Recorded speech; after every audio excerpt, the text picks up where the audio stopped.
Meron kang takdang aralin dito na dapat bakasin ang mga salita para sa mga araw. So, this time, atong memorize to, no, ang 7 araw sa isang linggo. So, kantahin mo, sige. Linggo, sige. Sige, linggo, lunes, you want to ready sing? Linggo, lunes, martes, miércoles, jueves, viernes, sábado. Linggo, araw, Sabado, Sabado.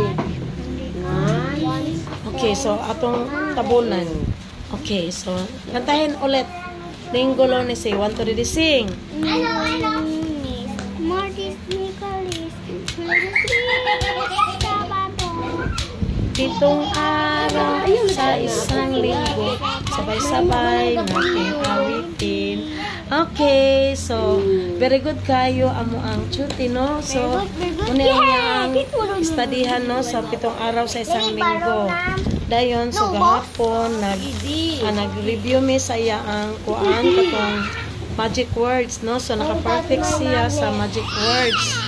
Nga mong gistudyhan gahapon, sulit, ang tutor. Then, nag-study ko ni gahapon ng shapes. So, naka-perfect siya karon sa iyang sayang quiz. Then, karon nag-advanced study ni sa iyang place value. So, muna yung place value 1 to nasa carton. 1 to 54 items. So, nakuha niya ang place value. No? So, ones, tens, hundreds, thousands.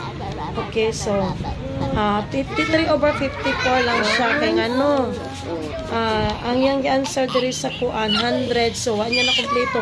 Hand lang iyang gisulat, hand. So, wala ko consider kaya dapat hundreds. So, isa lang iyang mali. Pero tama man siya, hundreds. Pero, itapo lang siguro sulat. No? So, bye. Your time is up to now.